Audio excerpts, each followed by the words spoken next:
शांति। परम प्रिय परमात्मा शिव भगवान को कोटि कोटि नमन। तांकर अमृत मधुर संतान गण को प्रणाम। आज 23/5/2025 मसीहा। स्वयं परम पिता परमात्मा प्रतिदिन मुरली माध्यम आम मानू अनेक शिक्षा देउछंती। आज कौन शिक्षा देछंती आसंतु आमे जानिबा। आमे बाबा सब बेले कहउछंती तुमे भितरु परिवर्तन हुआ। तुम मन बुद्धि चलनी आचार विचार व्यवहार सब सत्ययुगी आत्मा परी बा देवात्मा परी निजको परिवर्तन कर। आमे रावण दुनिया रे रही पतित दुनिया रे रही पतित हो जाइछे। सबु दिगरु आमे सकारात्मक नुहे नकारात्मक चिंताधारा रे प्रभावित होई दिन को दिन अधोगति आत्मार होइछे। तेणु बाबा आसीछन्ते आमको सद्गति देबा पाई। बाबांकर विभिन्न रूप तांकु आमे नाउरिया कहि परिबा, धोबा कहि परिबा, जादूगर कहि परिबा, रत्नाकर कहि परिबा, पिता माता बंधु सखा सहोदर शिक्षक सद्गुरु केते केते प्रकारर नाम रे आमे तांकु चिन्हुचे। काहेकि ना तांको गुण और कर्तव्य को नेकी ही तांकर विभिन्न नाम। सेई नाम भितरु आमे जानिले वर्तमान से नाउरिया रूप रे आम पाखरे हाजर होइछन्ते। नाउरिया वर्तमान ना चलिलानी। बाबा नाउरिया है कि ना पार करौछन्ते। काहाकू करौछन्ते? एई पतित आत्मा मान को पावन दुनिया को नेबा पाई लंगर उठे सारलेनी। नार ना बंधा है कि थिला ना वर्तमान लंगर उठी सारलानी, चलिबा को उद्यत हेलानी।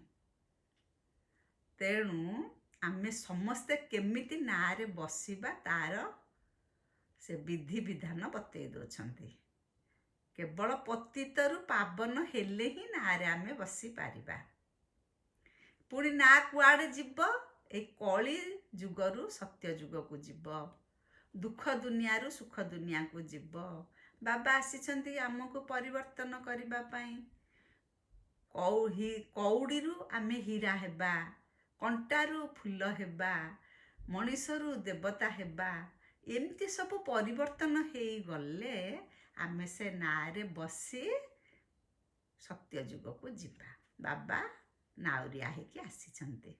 तांकु भी आमे जादूगर कहूचे। जादूगर काहे कहूचे? एई दुनिया तो केते जादूगर अछन्ती, केते प्रकार इंद्रजाल सृष्टि करूछन्ती, चक्षु बंधन केते प्रकार कथा कहूछन्ती।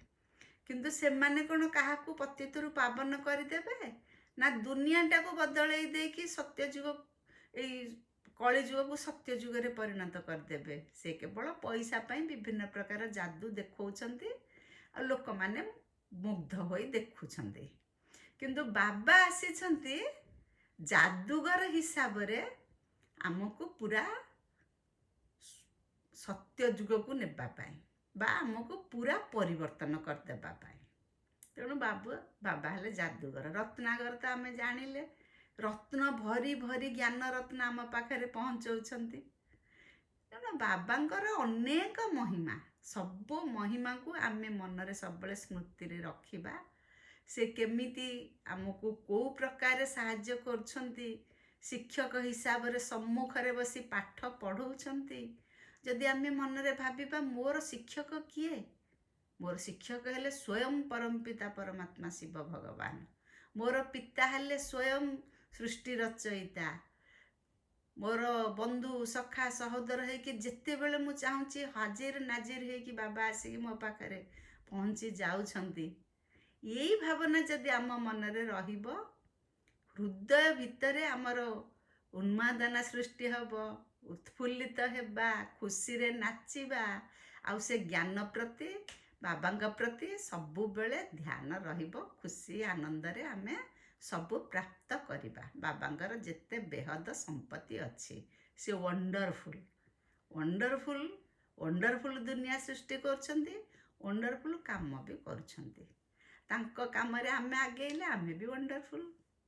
ବାବା କହିଲେ ଯେ ତୁମେ ସବୁବେଳେ ନିଜକୁ ଭଗବାନଙ୍କର ପ୍ରତ୍ୟକ୍ଷ ଷ୍ଟୁଡେଣ୍ଟ ବୋଲି ଭାବ।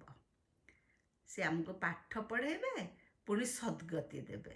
ଯେମିତି ପରୀକ୍ଷାରେ ପାଠ ପଢ଼ି ସାରିଲା ପରେ ସ୍କୁଲରେ ପାଠ ପଢ଼ି ସାରିଲା ପରେ ପରୀକ୍ଷା ଦେବାକୁ ହୁଏ, ପରୀକ୍ଷାରେ ଉତ୍ତୀର୍ଣ୍ଣ ହେଲେ ପୁଣି ପ୍ରମୋସନ୍ ହୋଇ ପୋଷ୍ଟ ପୋଜିସନ୍ ମିଳେ।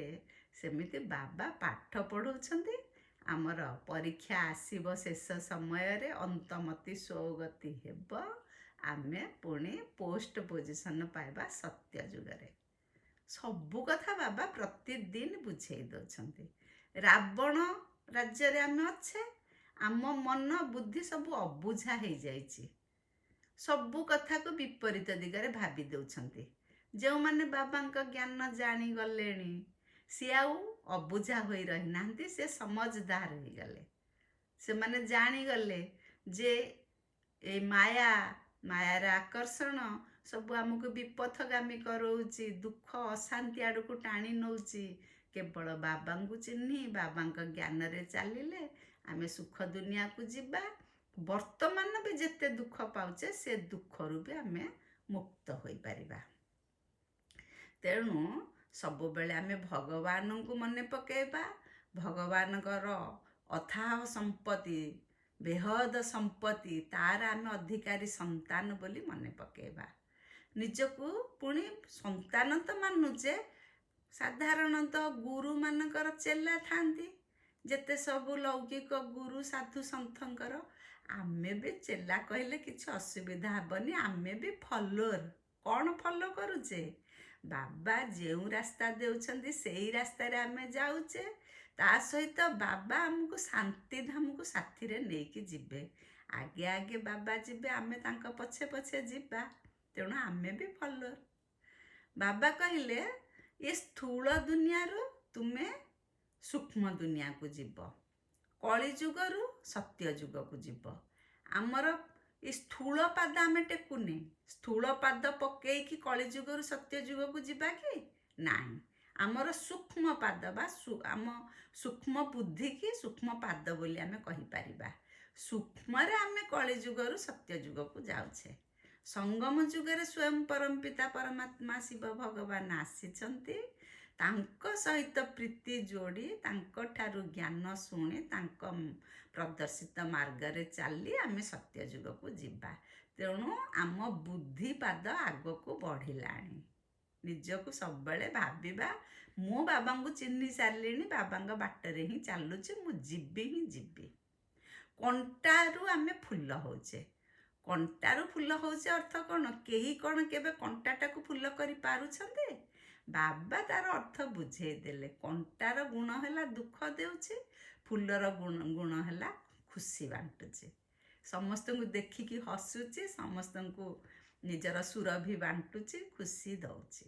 ସେମିତି ଆମେ ଏଇ କଳି ଦୁନିଆରେ ରହି ଆମେ କଣ୍ଟା ହେଇଯାଇଛେ। ବାବା ବି ସତ୍ୟ ଯୁଗ କଥା କହିଲେ ଯେ କେତେ ପ୍ରକାର ସତ୍ୟ ଯୁଗର ନାମ ଆମେ ଜାଣିଛେ। ସେ ହେଲା ସୁଖଧାମ, ସେ କୃଷ୍ଣପୁରୀ, ସେ ହେଭେନ୍, ତାକୁ ଆମେ ବୈକୁଣ୍ଠ ଧାମ, କେତେ ପ୍ରକାର ନାମରେ ନାମିତ କରିଛେ। କିନ୍ତୁ ଯେ ଆମର କଳିଯୁଗ, ସେ ହେଲା କଂସପୁରୀ, ଦୁଃଖଧାମ, ନର୍କ ଦୁନିଆ, ରୌରବ ନର୍କ, ଏମିତି ବିଭିନ୍ନ ନାମରେ ଆମେ ଜାଣିଛେ। ତାମାନେ ଇଏ ହେଲା ନର୍କ, ସେ ହେଲା ସ୍ୱର୍ଗ, ଇଏ ହେଲା ହେଲ୍, ସେ ହେଲା ହେଭେନ୍। ଆମେ ହେଲ୍ରେ ଅଛେ, ବା ଯିଏ ନ ଜାଣିଛନ୍ତି ବାବାଙ୍କୁ ସେମାନେ ହେଲ୍ରେ ଅଛନ୍ତି, ଆମେ ହେଭେନ୍କୁ ଯିବା। ଇଏ ହେଲା ପ୍ରକୃତ କଥା। ବା ଆମେ କହୁଛେ ଗୁରୁ, ଏଇ ଯେଉଁ ଲୌକିକ ଗୁରୁ, ସେମାନେ କେବେ ହେଲେ ସଦ୍ଗତି ଦେଇପାରିବେ ନାହିଁ। ଗୁରୁର ଅର୍ଥ ହେଲା ଯିଏ ଅନ୍ଧାରରୁ ପ୍ରକାଶ ଆଡ଼କୁ ନିଅନ୍ତି। ବର୍ତ୍ତମାନ ଆମେ ଏଇ ଦୁଃଖ ଦୁନିଆରେ କଳି ଯୁଗରେ ରହିଛେ, ମାନେ ଅନ୍ଧକାରରେ ରହିଛେ, ଅଜ୍ଞାନ ଅନ୍ଧକାରରେ ରହିଛେ। ବାବା ଜ୍ଞାନ ପ୍ରକାଶ ଦେଇ ସତ୍ୟ ଯୁଗକୁ ନେଉଛନ୍ତି। ତାମାନେ ସେ ହିଁ କେବଳ ଗୁରୁ ପଦବାଚ୍ୟ। ସେ ହିଁ ସଦ୍ଗୁରୁ ପଦବାଚ୍ୟ। ଗୁରୁ ଯିଏ ସିଏ ତ ନିଜେ କାହାକୁ ତ ଜଣଙ୍କୁ ଆଶ୍ରା କରିଛନ୍ତି ନା, ସିଏ ତ ହେଉଛନ୍ତି ରଚନା, ତାଙ୍କର ରଚୟିତା ଯିଏ ତାଙ୍କୁ ହିଁ ସେ ଜାଣିଛନ୍ତି। କିନ୍ତୁ ଫରକ ଏତିକି, ସ୍ୱୟଂ ପରମପିତା ପରମାତ୍ମା ଶିବ ଭଗବାନ ସୃଷ୍ଟି ରଚୟିତା ସିଏ ସ୍ୱୟଂ ଆସି ନିଜ ପରିଚୟ ଦେଉଛନ୍ତି। ଯିଏ ତାଙ୍କୁ ଚିହ୍ନିଲେ, ତାଙ୍କ କଥାକୁ ବିଶ୍ୱାସ କଲେ, ସେ ପ୍ରକୃତ ଗୁରୁଙ୍କୁ ଜାଣିଲେ, ସଦ୍ଗୁରୁଙ୍କୁ ଜାଣିଲେ। କିନ୍ତୁ ଲୌକିକ ଗୁରୁମାନେ ଯେହେତୁ ସ୍ୱୟଂ ପରମପିତା ପରମାତ୍ମାଙ୍କର ପରିଚୟ ସମ୍ମୁଖରେ ଜାଣୁନାହାନ୍ତି, ତେଣୁ ସେମାନେ ସଦ୍ଗୁରୁକୁ ଚିହ୍ନି ପାରୁନାହାନ୍ତି। ସେ ଅନ୍ୟ କାହାକୁ ଗୁରୁ ହିସାବରେ ମାନି ନେଉଛନ୍ତି। ଯେତେ ବଡ଼ ବଡ଼ ଗୁରୁ ଅଛନ୍ତି ସେ ବି ଅନ୍ୟ କାହାକୁ ସେଇ ଦେହଧାରୀକୁ ଗୁରୁ ବୋଲି ମାନୁଛନ୍ତି। ବାବା କହୁଛନ୍ତି ଆତ୍ମାରେ ହିଁ ଆମର ସବୁ ଯାହା କର୍ମ କରୁଛେ ଆତ୍ମାରେ ରହୁଛି। ଯେତେ ବିକର୍ମ କରୁଛେ, ପାପ ବୋଝ ସବୁ ଆତ୍ମା ମୁଣ୍ଡେଇଛି। ଯଦି ଶରୀର ପାପକୁ ଧାରଣ କରୁଥାନ୍ତା, ମୃତ୍ୟୁ ହେଇଗଲା ପରେ ଲୋକକୁ ପୋଡ଼ି ଦିଆଯାଉଛି, ତାମାନେ ତା ସହିତ ସବୁ ଯେତେ ସେ ବିକର୍ମ କରିଛି ତାର ପାପ ବୋଝ ସବୁ ପଡ଼ିଯାଆନ୍ତା।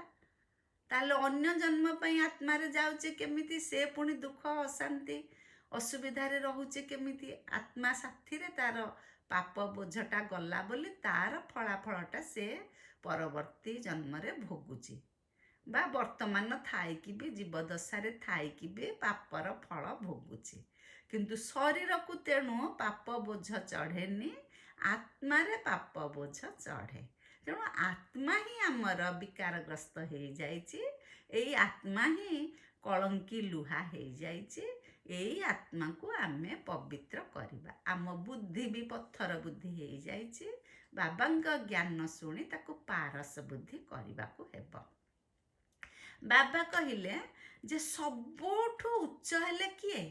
ସ୍ୱୟଂ ପରମପିତା ପରମାତ୍ମା ଶିବ ଭଗବାନ, ତାପରେ ବ୍ରହ୍ମା ବିଷ୍ଣୁ ଶଙ୍କର।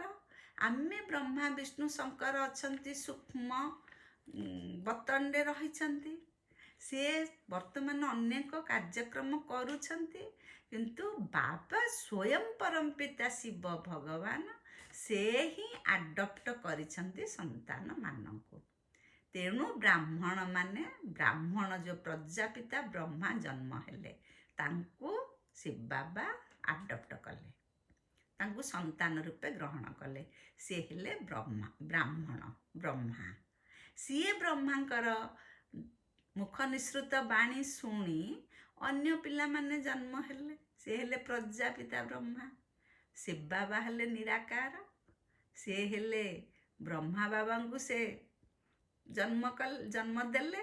ତାପରେ ବ୍ରହ୍ମାଙ୍କ ଦ୍ୱାରା ଜ୍ଞାନ ଶୁଣି ବ୍ରହ୍ମା କୁମାରୀ ମାନେ ବା ବ୍ରହ୍ମା ବତ୍ସମାନଙ୍କର ଜନ୍ମ ହେଲା। ବାବା ସେଇ କଥା କହୁଛନ୍ତି। ସମସ୍ତେ କହୁଛନ୍ତି ଆଦାମ ଇଭ୍ ବା ଆଦିଦେବ ଆଦିଦେବୀ ଏମିତି ବିଭିନ୍ନ ନାମରେ ନାମିତ ହୋଇଛନ୍ତି। ସୃଷ୍ଟିର ପ୍ରଥମରେ ସେମାନେ ଜନ୍ମ ହେଇଛନ୍ତି ବୋଲି କୁହାଯାଏ। କିନ୍ତୁ ସିଏ କିଏ, ତାଙ୍କର କର୍ମ କ'ଣ, କର୍ତ୍ତବ୍ୟ କ'ଣ, ସେ କ'ଣ କରିଛନ୍ତି ସେ ବିଷୟରେ କାହାରିକି ଜଣା ନାହିଁ। ଆଦିଦେବ ହେଉଛନ୍ତି ପ୍ରଜାପିତା ବ୍ରହ୍ମା। ସେ କ'ଣ କରିଛନ୍ତି ଆମେ ଏବେ ଜାଣିଲେ। ସ୍ୱୟଂ ପରମପିତା ପରମାତ୍ମା ଆସି ଆମକୁ ଜଣେଇ ଦେଲେ ଯେ ପ୍ରଜାପିତା ବ୍ରହ୍ମା ସେ ଏଇ ଯେଉଁ ଦେହଧାରୀ ସାକାର ବ୍ରାହ୍ମଣ ସନ୍ତାନମାନଙ୍କର ପିତା ଅଟନ୍ତି। ସିଏ ବର୍ତ୍ତମାନ ନିମିତ୍ତ ହୋଇ ଭଗବାନଙ୍କର ସ୍ୱୟଂ ପରମପିତା ପରମାତ୍ମାଙ୍କର ନିର୍ଦ୍ଦେଶ କ୍ରମେ ସେ ନିମିତ୍ତ ହୋଇ ସୃଷ୍ଟି ସ୍ଥାପନାର ଗୁରୁ ଦାୟିତ୍ୱ ନେଉଛନ୍ତି। ତେଣୁ ଦେଖନ୍ତୁ ବ୍ରହ୍ମା ବାବାଙ୍କର ଫଟୋ, ବ୍ରହ୍ମା ବିଷ୍ଣୁ ମହେଶ୍ୱର ଯେ ଅଛନ୍ତି, କାହାରି ନିଶ ଦାଢ଼ି ନାହିଁ, କେବଳ ବ୍ରହ୍ମାଙ୍କର ନିଶ ଦାଢ଼ି ଦେଖେଇ ଦିଆଯାଇଛି। କାରଣ ବ୍ରହ୍ମା ହେଉଛନ୍ତି କଳି ଯୁଗରେ ଯିଏ ଥିଲେ। ଯେଉଁ ପ୍ରଜାପିତା ବ୍ରହ୍ମା ସେ ପ୍ରକୃତରେ କଳି ଯୁଗର ମଣିଷ। ସେ ସିନା ପରେ ଭଗବାନଙ୍କର ଶ୍ରୀମୁଖରୁ ବା ଭଗବାନଙ୍କର ବାଣୀ ଶୁଣି ସ୍ୱୟଂ ପରମପିତା ପରମାତ୍ମା ତାଙ୍କ ଶରୀରରେ ପ୍ରବେଶ କରିଲେ ବୋଲି ତାଙ୍କୁ ପ୍ରଜାପିତା ବ୍ରହ୍ମା ବୋଲି କୁହାଯାଉଛନ୍ତି। କିନ୍ତୁ ସିଏ ଜଣେ ମଣିଷ କଳିଯୁଗର, ତେଣୁ ତାଙ୍କର ଦାଢ଼ି ନିଶ ଦେଖେଇ ଦିଆଯାଇଛି। କିନ୍ତୁ ସତ୍ୟ ଯୁଗରେ କାହାରି ଦାଢ଼ି ନିଶ ନଥାଏ। ଆଜମେରରେ ବି ବ୍ରହ୍ମାଙ୍କର ଗୋଟିଏ ମନ୍ଦିର ହେଇଛି, ସେଠାରେ ବି ଦାଢ଼ି ନିଶ ଦେଖେଇ ଦିଆଯାଇଛି। ଆମର ବି ପୁରାଣ ଶାସ୍ତ୍ରରେ ବ୍ରହ୍ମାଙ୍କର ପାଚିଲା ଦାଢ଼ି ଦେଖେଇ ଦିଆଯାଇଛି। କାହିଁକି ନା ସ୍ୱୟଂ ପରମପିତା ପରମାତ୍ମା ଯେତେବେଳେ ଦାଦା ଲେଖରାଜଙ୍କ ଶରୀରରେ ପ୍ରବେଶ କଲେ, ସେତେବେଳେ ସେ ବୃଦ୍ଧ ହେଇଯାଇଥିଲେ, ବୁଢ଼ା ହେଇଯାଇଥିଲେ। ତେଣୁ ପାଚିଲା ଦାଢ଼ି ନିଶ ଦେଖେଇଛନ୍ତି। ଆଉ ତାଙ୍କ ହାତରେ ବ୍ରହ୍ମାଙ୍କର 4 ମୁହଁ ଦେଖେଇଛନ୍ତି। ଆଉ ସମସ୍ତ ହାତରେ ବେଦଶାସ୍ତ୍ର ଦେଖେଇଛନ୍ତି। କାହିଁକି ନା ବ୍ରହ୍ମାଙ୍କ ଦ୍ୱାରା ବାବା ଜ୍ଞାନ ଦେଲେ। ସେ ଜ୍ଞାନ ଚତୁର୍ଦିଗ ବ୍ୟାପିଲା, ସାରା ପୃଥିବୀବାସୀ ଶୁଣିଲେ। ତାର ଅର୍ଥ ବାବା ବୁଝେଇଦେଲେ। ତେଣୁ ବ୍ରହ୍ମା ବାବାଙ୍କୁ ଆମେ ଜାଣିଦେଲେ ଯେ ବାବା ନ ଆସିଲେ, ସ୍ୱୟଂ ପରମପିତା ପରମାତ୍ମା ଆସିଛନ୍ତି ବୋଲି ଆମେ ଶାନ୍ତିଧାମକୁ ଯିବା। ସିଏ ଯଦି ନ ଆସିଥାନ୍ତେ, ଶାନ୍ତିଧାମର ତ ରାସ୍ତା କାହାକୁ ଜଣା ନାହିଁ। ସମସ୍ତେ ତ ଆମେ 5000 ବର୍ଷ ହେଲା ଶାନ୍ତିଧାମରୁ ଆସି ଏଇ ପୃଥିବୀ ପୃଷ୍ଠରେ ନାଟକ କରି କରି ପିତାଧାମକୁ ଭୁଲି ଯାଇଛେ। ତେଣୁ ସିଏ ସ୍ୱୟଂ ଆସି ଆମକୁ ପତିତରୁ ପାବନ କରି ସାଙ୍ଗରେ ନେବେ। ବାବା ନ ଆସିଥିଲେ, ପରମପିତା ପରମାତ୍ମା ଶିବ ଭଗବାନ ଆସି ନଥିଲେ, ଏଇ ସୃଷ୍ଟି ବି ବିନାଶ ହେଇନଥାନ୍ତା, କି ନୂଆ ସୃଷ୍ଟି ନୂଆ ଦୁନିଆ ବି ତିଆରି ହୋଇ ନଥାନ୍ତା। ସେଥିପାଇଁ ବାବା କହୁଛନ୍ତି, ଆମେ ତ ସମସ୍ତେ କହିଲେ ଯେ ପତିତ ପାବନ ଆସ ଆସ, ଆମକୁ ଉଦ୍ଧାର କର। ଆରେ ଉଦ୍ଧାର କରିବେ ମାନେ କ'ଣ ଏଇ ଶରୀରକୁ ନେଇକି ଯିବେ କି? ଏ ଶରୀର ବିନାଶୀ ଶରୀର ଏଠି ବିନାଶ ହେବ, ଆତ୍ମା ତାଙ୍କ ସାଥିରେ ଯିବ। ତାମାନେ ଯଦି ଆମେ ଡାକିଛେ ଭଗବାନ ଆସନ୍ତୁ, ଆମକୁ ଉଦ୍ଧାର କରନ୍ତୁ, ଆମକୁ ସାଥିରେ ନିଅନ୍ତୁ, ଆମେ ଡାକିଛେ ବିକଳ ହେଇକି, ଭଗବାନ ଆସିଛନ୍ତି, ତାମାନେ ନିଶ୍ଚୟ ମହାପରିବର୍ତ୍ତନ ମହାବିନାଶ ହେବ ତ। ତେଣୁ ବାବା ସେଥିପାଇଁ କହୁଛନ୍ତି ହୋଲସେଲ ମୃତ୍ୟୁ, ମନ ଇଚ୍ଛା ମୃତ୍ୟୁର ଲୀଳା ଚାଲିବ, ହାହାକାର ମଚିଯିବ, କେହି କିଛି ଜାଣିପାରିବେନି। ଏତେ ମୃତ୍ୟୁ, ଏତେ ଦୈବୀ ଦୁର୍ବିପାକ ହେଇ ଏତେ ବଡ଼ ଚେଞ୍ଜ ହେବ।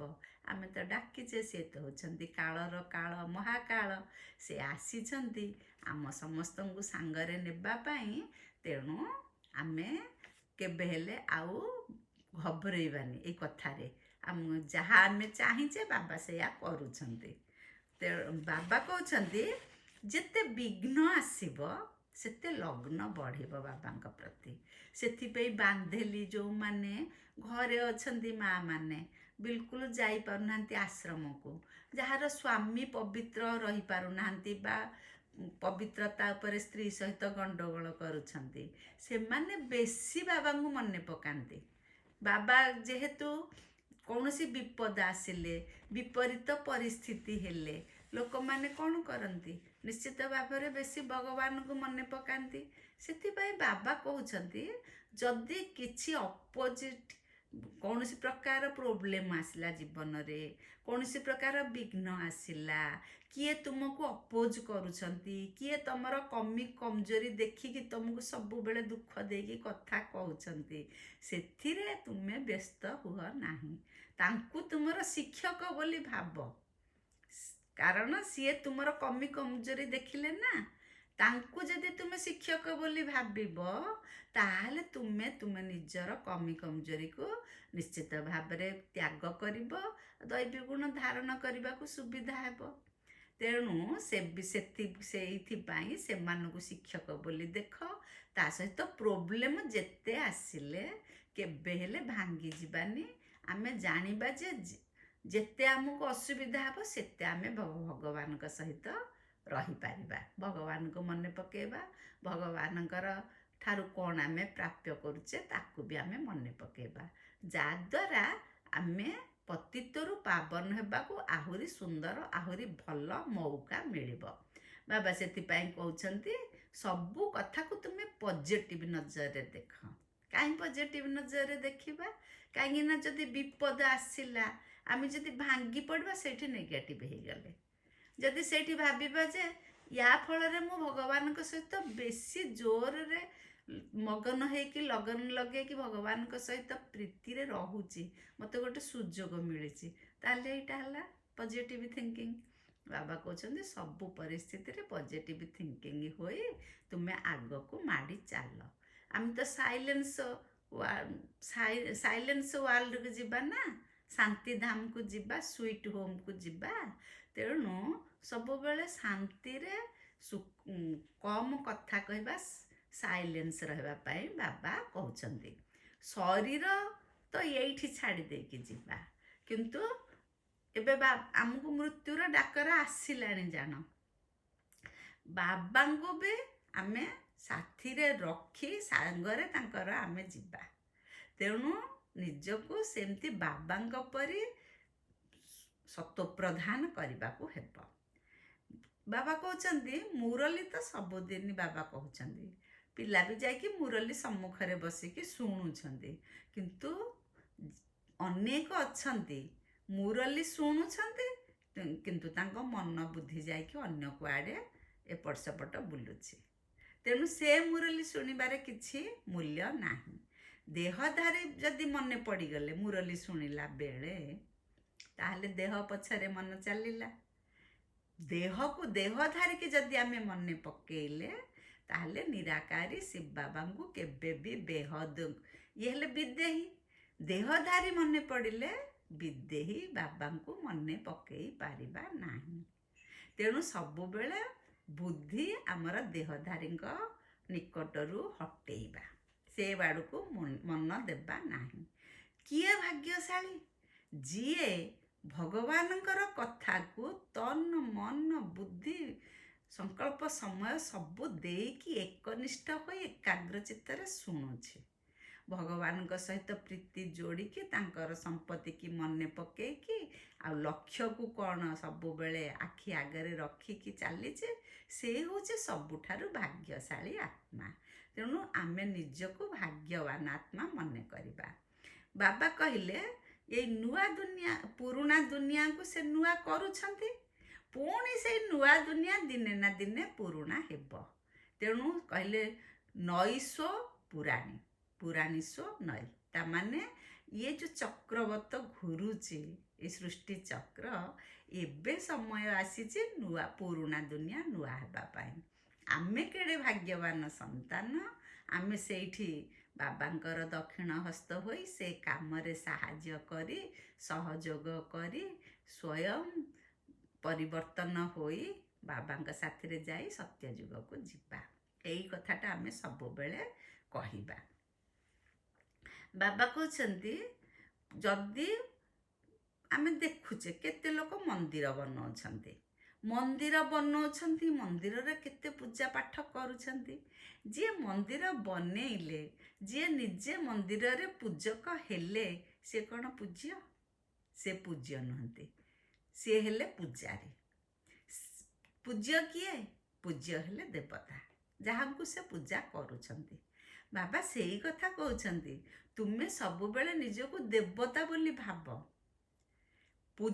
अवश्य नियम अनुଯାयी बाबा भी कहते सत्य त्रेतया पर सेई आत्मा माने निजको जानी पारिबेनी, से पूज्यरू पूजारी हे जिबे। किंतु वर्तमान भी आमे देखुचे ये पूजारी आत्मा मानकर क्वालिटी निश्चित भावरे पूज्य आत्मा ठारू कम। बाबा कहले दुनिया जहाँ को खोजुची सी आमको मिली जाइछंती। सारा संसार भगवान को खोजुछंती, हे भगवान उद्धार कर, किंतु से जानी पारुनांती जे उद्धार करता आसी पहुंची छंती। किंतु जेहेतु आमे जानी गले बाबा आमको खोजिकी बाहर करछंती। आम लोक खोजुछंती बाबा को भगवान को, किंतु भगवान आमको खोजिकी बाहर करछंती, आम हाथ धरिकी आग को नौछंती। तेणु आमे केते भाग्यवान एई कथाटा आमे जानिबा। सेथिपाई बाबा कहउछंती जहा तो हेलानी तुमे वर्तमान मो साथी रे जीव, सेथिपाई पवित्र हुआ, पुराना दुनिया रू बुद्धि हटेई लंगर छाड़िलानी नुआ ନା ସଜ ହେଇଛି, ଆସ ନାରେ ସବୁ ବସ, ମୁଁ ନାଉରିଆ ହୋଇ ତୁମକୁ ଏପାରରୁ ସେପାରକୁ ନେଇଯିବି। ତେଣୁ ଆମେ କ'ଣ କରିବା? ପୁରୁଣା ଦୁନିଆରୁ ବୁଦ୍ଧି ହଟେଇବା ଆଉ ବିହଙ୍ଗ ମାର୍ଗରେ ଆମେ ସେବା କରିବା। ବିହଙ୍ଗ ମାର୍ଗରେ ସେବା ମାନେ ଗୋଟେ ପକ୍ଷୀ ଚାଲୁଛି, ସେ ଧୀରେ ଧୀରେ ଚାଲିଲା ବା ଡଗ ଡଗ ହେଇକି ଚାଲିଲା, କିନ୍ତୁ ଉଡ଼ିଗଲା ଯଦି କେତେ ଜୋରରେ ସେ ଚାଲିଲା, ଯେଉଁଠି ଚାହିଁଲା ଯେଉଁ ପାଖକୁ ଗଲା ଖୁବ୍ କମ୍ ସମୟ ଭିତରେ ପହଞ୍ଚିଗଲା। ସେମିତି ଆମେ ବହୁତ ସୁନ୍ଦର ଭାବରେ ମନ ବୁଦ୍ଧି ଲଗେଇକି ତନ ମନ ଧନ ଦେଇକି ବାବାଙ୍କ ସେବାରେ ନିଜକୁ ଆମେ ସାମିଲ କଲେ ବିଶ୍ୱ ପରିବର୍ତ୍ତକ ହେବା। ସେଥିପାଇଁ ସଂଗଠିତ ରୂପରେ ଆମେ ସେବା କରିବା। ଆଉ ସେଇ ସେବା କରିବା ପାଇଁ ଆମେ ରୂପ ବସନ୍ତ ହୁଅ ବୋଲି ବାବା କହୁଛନ୍ତି। ମାନେ ଜ୍ଞାନ ସବୁ ମନେ ରଖ, ବାବାଙ୍କ ଠାରୁ ଜ୍ଞାନ ଶୁଣ, ଜ୍ଞାନ ଧାରଣ କର, ଜ୍ଞାନକୁ ମନେ ରଖ, ମନେ ରଖି ଯୋଗ କର। ସେ ରୂପ ହେଲା ଜ୍ଞାନ, ବସନ୍ତ ହେଲା ଯୋଗ। ଜ୍ଞାନ ଯୋଗରେ ପକ୍କା ହେବା ପାଇଁ ବାବା କହୁଛନ୍ତି। ବାବା କହୁଛନ୍ତି ଯେ ତୁମର ଯେମିତି ଏବେ ତ ରୁଦ୍ର ଗୀତା ଜ୍ଞାନ ଯଜ୍ଞ ଚାଲିଛି, ଏଇଥିରେ ତୁମେ ସ୍ୱାହା କର। କ'ଣ ସ୍ୱାହା କରିବା? ସ୍ୱଭାବ, ସଂସ୍କାର, ପୁରୁଣା ଚଳଣି, ପୁରୁଣା ଯେତେ ଜିନିଷ ଆମକୁ ସବୁବେଳେ ଦୁଃଖ ଆଡ଼କୁ ଟାଣୁଛି, ଆମର ଆଚାର ବିଚାର ବ୍ୟବହାର ସବୁ ଆମେ ଏଇ ରୁଦ୍ର ଗୀତା ଜ୍ଞାନରେ ଯଜ୍ଞରେ ସ୍ୱାହା କରିବା। ସ୍ୱାହା କଲେ ହିଁ ଏ ଯଜ୍ଞ ସମାପ୍ତି ହେବ। ସବୁ ଆତ୍ମା ଯଦି ତାଙ୍କର ପୁରୁଣା ସ୍ୱଭାବ ସଂସ୍କାର ସବୁ ସ୍ୱାହା କରିଦେବେ, ବିକାରଗ୍ରସ୍ତ ମନ, ବିକାରଗ୍ରସ୍ତ ଆଚରଣ, କାମ, କ୍ରୋଧ, ଲୋଭ, ମୋହ, ଅହଙ୍କାର ଇତ୍ୟାଦି ଯେତେ ସବୁ ଆତ୍ମାରେ ଗ୍ରାସିକି ରହିଛି, ସେ ସବୁକୁ ଯଦି ସ୍ୱାହା ଆମେ ସମସ୍ତେ କରିଦେବା, ତାହେଲେ ଏ ରୁଦ୍ର ଗୀତା ଜ୍ଞାନର ସମାପ୍ତି ହେବ, ଜୟ ଜୟକାର ହେବ, ସତ୍ୟଯୁଗ ଆସିବ। ତେଣୁ ଆମକୁ ଭିତରୁ ପରିବର୍ତ୍ତନ ହେବାକୁ ପଡ଼ିବ। ଏ କଥାରେ ପରିବର୍ତ୍ତନ ନୁହେଁ, କାମରେ ପରିବର୍ତ୍ତନ, ଭାବନାରେ ପରିବର୍ତ୍ତନ ହେବାକୁ ପଡ଼ିବ। କଉଡ଼ିରୁ ଆମେ ହୀରା ହେବା ନା, ତେଣୁ କଉଡ଼ିରୁ ହୀରା ହେବା ଅର୍ଥ କେତେ ବଡ଼ କାମ କରିବାକୁ ଆମକୁ ପଡ଼ୁଛି। ତେଣୁ ବାବା କହିଲେ ଯେ ବାଳକ ହୋଇ ମାଲିକପଣର ବାଲାନ୍ସ ରଖିବା। ମାନେ ଆମେ କ'ଣ ଭଗବାନଙ୍କର ସନ୍ତାନ, ସେ ହେଲେ ପିତା, ଆମେ ହେଲେ ପୁତ୍ର, ଆମେ ବାଳକ ତାଙ୍କ ସମ୍ମୁଖରେ, ତାଙ୍କର ସନ୍ତାନ, କିନ୍ତୁ ମାଲିକପଣର ଆମେ ନିଜକୁ ବି ମାଲିକ ବୋଲି ଭାବିବା। କ'ଣ ମାଲିକ? ତାଙ୍କ ସମ୍ପତ୍ତିର ମାଲିକ।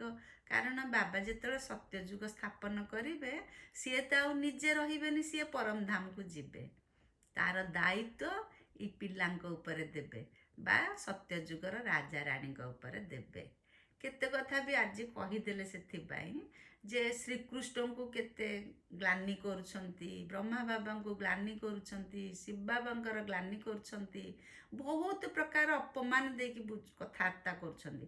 ସେମାନେ ବୁଝିନାହାନ୍ତି ଯେ ଶ୍ରୀକୃଷ୍ଣ ହେଉଛନ୍ତି ଛୋଟ ପିଲା। ଛୋଟ ପିଲା କ'ଣ କରେ? ସେ ବହୁତ ପବିତ୍ର, ଦେବତୁଲ୍ୟ, କିନ୍ତୁ ତାଙ୍କୁ ମାଖନ ଚୋର କହିଲେ, ତାଙ୍କୁ କେତେ ପ୍ରକାର ଲୀଳା ତାଙ୍କର ଅଛି, ଖରାପ ବିଭିନ୍ନ ପ୍ରକାର ନିନ୍ଦା ଦେଇକି କଥାବାର୍ତ୍ତା କରୁଛନ୍ତି। ପ୍ରକୃତରେ ବ୍ରହ୍ମା ବାବା ବର୍ତ୍ତମାନ ଯେତେ ସବୁ କାର୍ଯ୍ୟକ୍ରମ କଲେ, ତାଙ୍କୁ ବିଭିନ୍ନ ପ୍ରକାର ନିନ୍ଦା ଦେଇ କଥା କୁହାଯାଇଛି, ଶ୍ରୀକୃଷ୍ଣଙ୍କୁ କୁହାଯାଇନି, କିନ୍ତୁ ଆମର ପୋଥିପତ୍ରରେ ଲେଖା ହେଇଯାଇଛି, ସେଥିପାଇଁ ଏତେ କଥା କୁହାଯାଉଛି। ଶିବ ବାବାଙ୍କୁ ବି କେତେ ପ୍ରକାର ନିନ୍ଦା ଦିଆଯାଉଛି, ସେ ସର୍ବବ୍ୟାପୀ ବୋଲି କହୁଛନ୍ତି। ତେଣୁ ଇଏ ସବୁ ଯେଉଁ ଛୋଟ ଛୋଟ କଥା ଉପରେ ଆମେ ଧ୍ୟାନ ଦେବା କଥା। ପ୍ରକୃତ ଅର୍ଥଟା ନ ବୁଝି ଆମେ ଯେଉଁ ପୁରାଣ ଶାସ୍ତ୍ରଜ୍ଞ, ବୈଦ୍ୱାନ, ପଣ୍ଡିତ, ସାଧୁ ସନ୍ଥ ଇତ୍ୟାଦିଙ୍କ ଉପରେ ବିଚାର କରି ଆମେ ବହୁତ କଥା ଭୁଲି ଯାଇଛେ। ସ୍ୱୟଂ ପରମପିତା ପରମାତ୍ମା ଆସିଛନ୍ତି, ଆମେ ବାଳକରୁ ମାଲିକ ହେବା ପାଇଁ ଆମକୁ କହୁଛନ୍ତି। ସେଇ ପ୍ଲାନ୍କୁ ଆମେ ଯେତେବେଳେ ପ୍ରାକ୍ଟିକାଲରେ ଆଣିବା ବା ଆମେ ମାଲିକ ବୋଲି ନିଜକୁ ପ୍ରାକ୍ଟିକାଲ ଭାବିବା, ତାହେଲେ ଆମେ ସ୍ୱର୍ଗରେ ମାଲିକ ହୋଇପାରିବା। ସେଥିପାଇଁ ବାବା କହୁଛନ୍ତି ଯେ ତୁମେ ସେ ପୁରୁଣା କଥାକୁ ଛାଡ଼, ପୁରୁଣା ସ୍ୱଭାବ ସଂସ୍କାରକୁ ଛାଡ଼, ସତ୍ୟଯୋଗୀ ଆତ୍ମା ହେବା ପାଇଁ ବାବାଙ୍କ ପ୍ରଦର୍ଶିତ ପଥରେ ଚାଲ। ଓମ୍ ଶାନ୍ତି।